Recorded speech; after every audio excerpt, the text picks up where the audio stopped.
Welcome back to the podcast.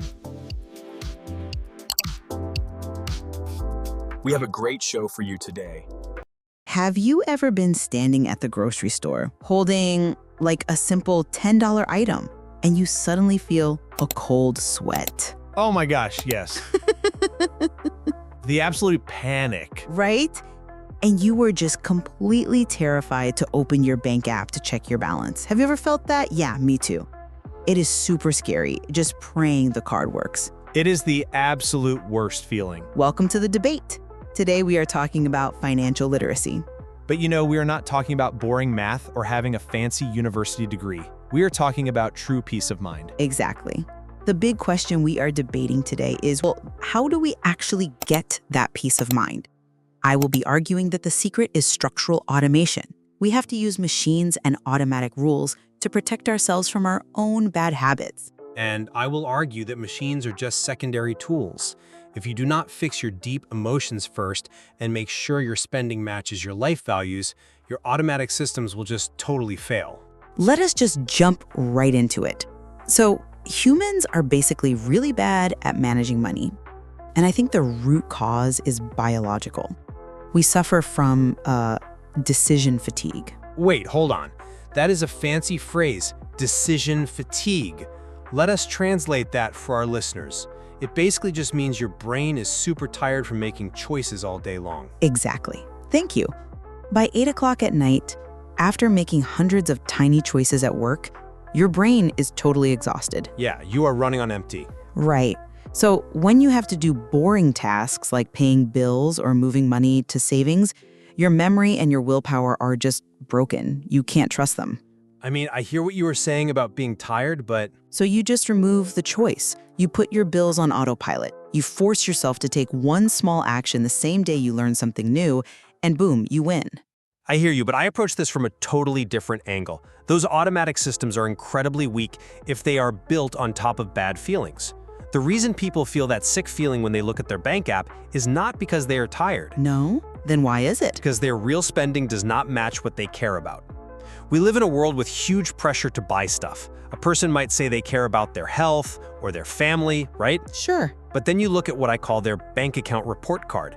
And the report card gives them an 8F because their money is actually going to random online shopping. You have to change your emotions first.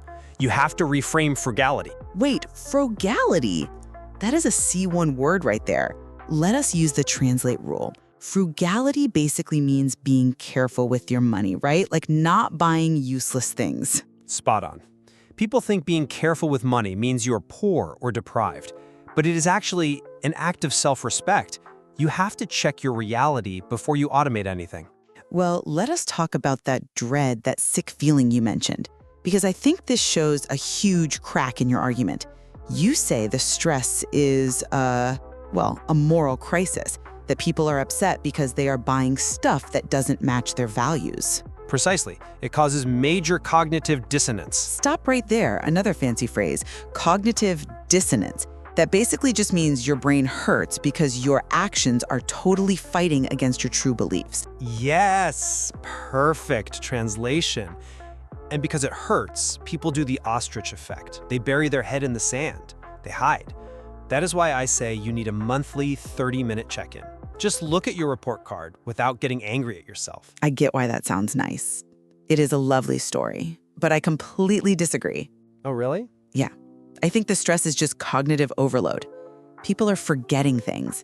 Think about what actually keeps people awake at night.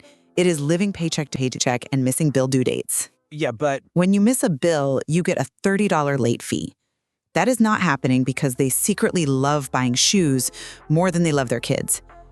It is happening because human memory is flawed. But failing to remember is often just a symptom of hiding. Why do we avoid setting up the automatic systems in the first place? Because looking at the numbers forces us to admit we do not have as much money as we pretend we do. I just don't think it is that deep for most people. I mean, it is just friction. Think about a financial pacemaker. A pacemaker, like for a heart? Exactly. A pacemaker does not ask the heart how it feels today. It does not care if the heart is sad. It just delivers a shock to keep you alive. If your rent and your savings are moved automatically the morning you get paid, the fear disappears. You protected your future self. Okay, that is a fun metaphor, but let us follow that logic. What happens if you put a pacemaker on a totally broken habit?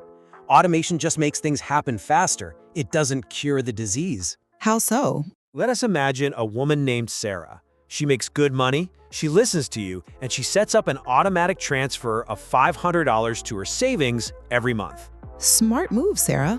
But wait, she never fixed her emotional need to look rich. She still buys expensive coffee, she upgrades her phone, she eats at fancy places. What happens? By the 20th day of the month, her checking account is at zero. Oh no. Exactly. So she logs into the app and she transfers that $500 right back out of savings to pay her credit card. The machine failed because her emotions were broken. But the machine acts as a wall.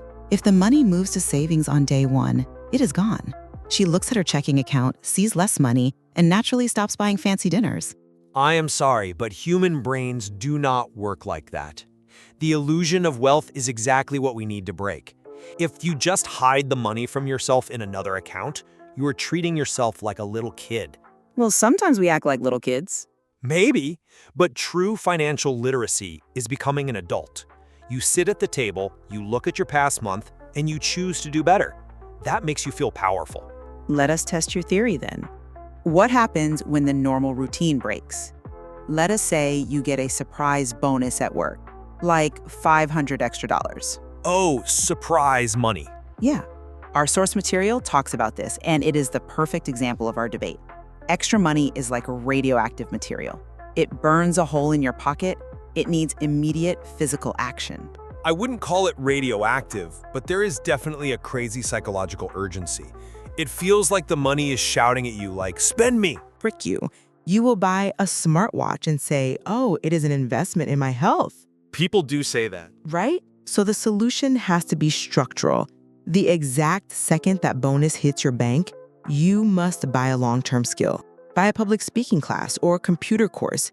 You lock the money away into a skill so you can't buy stupid stuff. I agree that buying skills is amazing, but you're ignoring why that money is shouting at you in the first place. People rush to spend bonuses because they feel profoundly deprived. Deprived? Wait, time for the translate rule again. Deprived basically means you feel like you are blocked from having the things you need or want. But come on, even middle-class people with nice cars feel deprived? Oh, especially them. Deprived doesn't mean you are starving. It means you feel like you have less than your neighbors. You feel like you are missing out. People are desperate to keep up with the Joneses. Trying to look as cool as everyone else on the internet. Yes, if you just force that bonus money into a boring computer course without fixing that sad, empty feeling, the pressure just builds up, and eventually you explode and buy a sports car. I see the logic. But if the money is already spent on the course, you can't buy the sports car. The money is gone. But the pain is still there. Every time you force yourself to say no, it feels like a punishment. You can look super successful, but inside, you are anxious and sad. You have to change the meaning of the word no. Which is really hard, because society says being frugal means you are just cheap. Right. And we have to destroy that idea. Saying no to a super expensive, boring dinner is not a punishment. You are actually saying yes to having less fear next month. Okay, let us look at the third big point of our debate, paralysis. The action gap. Yes. Today, we have free advice everywhere. People watch 20 hours of videos on how to save money. They read huge articles, and then, a year later, their bank account report card is exactly the same. They are compulsive money learners. It is a total illusion. They feel like they are working, but they are doing nothing. Exactly. When they watch a video about paying off debt, their brain gets the exact same happy feeling as if they actually paid it off. They are completely paralyzed. This proves that your emotional reflection is dangerous. Dangerous? Yes. You can reflect on your feelings all day long, but if you don't move the money, you are still broke. The rule must be, whenever you learn a new money trick, you take one physical action that exact same day. So how does that look for the person watching 20 videos? You use friction. If you watch a video about bank fees, you do not write in your diary about your feelings. You pick up your phone, open the app, and click a button to stop the fee. Boom, action. It is a very clean theory. But I think you are totally missing the real disease. People are not paralyzed because they lack a strict rule. They are paralyzed by shame and the cultural taboo of money. Taboo. Let's translate. A taboo is something society says is forbidden or embarrassing to talk about. But shame over a bank fee? Yes! Deep, lonely shame. Let us go to a dinner party. Imagine you are sitting at a table. Okay, I am at the table. Your friends are casually talking about their fancy investments and their big houses, but you are sitting there quietly panicking because your credit card was declined yesterday. Oh, that is a horrible feeling. It is. You assume everybody else is super smart, and you are the only stupid one. So you hide, you stay quiet, you watch videos alone in the dark. You can't just command someone to push a button on an app when they are drowning in shame. You have to break the silence. But talking to your friend does not put money in the bank. No, but talking turns on the lights. The habit that fixes everything is having honest conversations. Not to brag, but to find the truth. Like getting on the same page with your wife or husband? Yes. Instead of fighting each other over the credit card, you sit down and say, I am scared. And you start fighting together against the debt. When you realize everyone else is confused too, the shame just vanishes. I hear that. I really do. But there is a massive flaw there. What if your partner refuses to talk? What if your friends give you terrible advice? If you rely on talking to people, you are giving away your power. But if you use automatic systems, if you just take the action yourself, quietly, you build real momentum. You become the hero of your own story, even if nobody else wants to talk. But you are not alone on an island. Your money is connected to your family. If you quietly save money, but your husband keeps spending because you never talked about it, your math is a lie. The machine will crash. Wow, well, it seems we are looking at the exact same car from two totally different sides. Let me summarize my side. I truly believe that to be secure, we have to bypass our tired brains.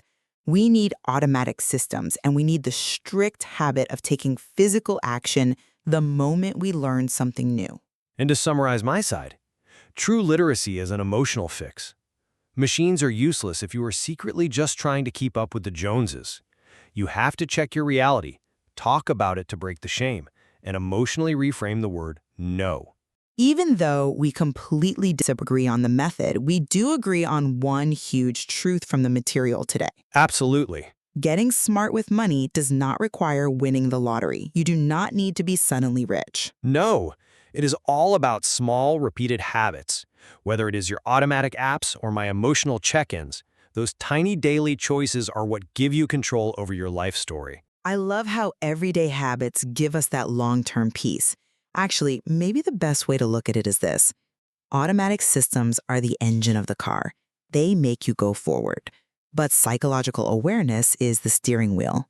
Oh, I love that. A car with no steering wheel will just crash into a tree, but a steering wheel with no engine will just sit in the garage forever. Exactly. You really need both forces to actually drive anywhere safely. Which brings us right back to the beginning, the Scary Bank app.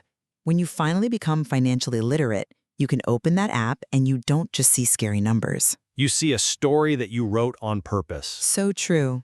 All right, before we wrap up, it is time for the word tour. Yes. Let us do a very slow, clear recap of 5 important B1 words we used today. Word number 1, fatigue. It means being very, very tired, especially in your brain. Word number 2, deprived. Feeling like you are not allowed to have the things you want or need. Word number 3, frugality. Being smart and careful with your money, not buying useless things. Word number 4, taboo. A topic that people are too embarrassed or scared to talk about in society. And word number 5, automation. Setting up a machine or a computer to do the work for you automatically. Perfect. Well, the choice is up to you, listeners. Are you going to set up an automatic transfer today or sit down and grade your bank account report card? Thanks for joining us. Keep learning, keep taking action, and we will see you next time.